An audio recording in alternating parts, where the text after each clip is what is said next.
نسمع كمان ناس كتير تقول لك انا ما اقدرش اعمل ده.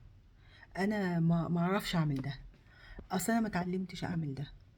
لا، انت تعرف وانت تقدر وتقدر تتعلم.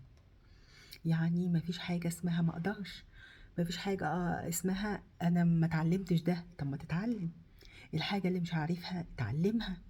الحاجة اللي مش فاهمها افهمها.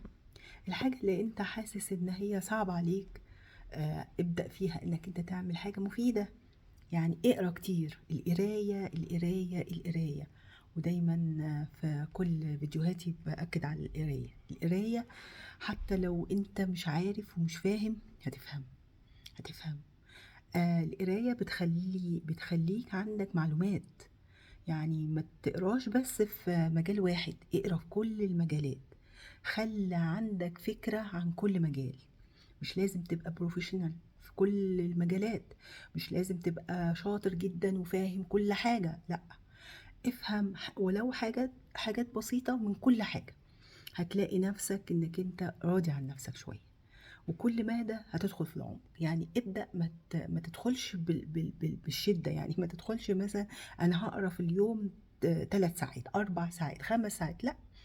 ابدأ واحدة واحدة. أنا هقرا النهاردة نص ساعة. نص ساعة ديت كفيلة قوي إنها تديك معلومة جديدة. ما تسيبش نفسك كده إلا لما تاخد معلومة جديدة كل يوم. المعلومة لما تاخد معلومة كل يوم، المعلومة دي هتفيدك جدا.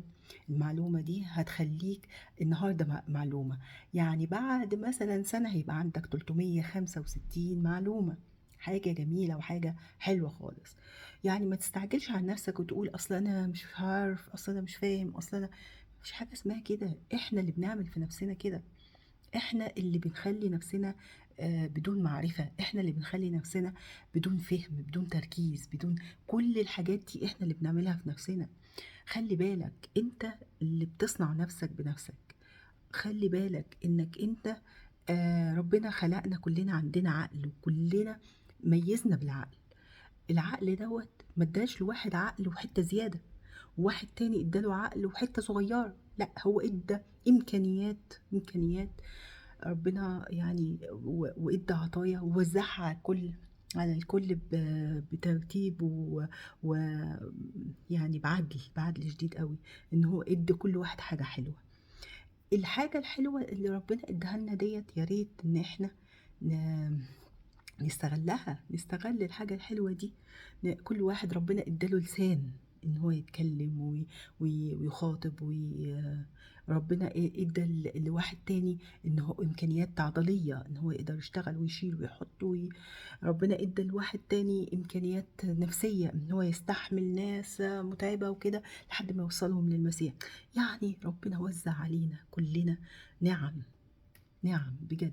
وربنا وزع علينا بركات، وربنا وزع علينا بحاجات حلوة قوي. فاستغل الحاجات الحلوة اللي ربنا اداها لنا ديت. استغلها في الخير. في الخير. اوعى تستغل اي حاجة في الشر، لان ربنا كان هدفه لما اداك النعمة دي، هدفه منها الخير. خير ليك انت وخير لغيرك. يعني خلي دايما الخير اللي يجي يبقى خير ليك وخير لغيرك، ما يبقاش بس لنفسك. لان لما بنوزع الخير اللي عندنا على التانيين بنحس بغنى اكتر. مش هننقص ولا هينقص مننا الحاجة اللي ربنا اداها لنا، بالعكس احنا هنزداد واللي حوالينا هيزدادوا. كبسولة ليك وليك.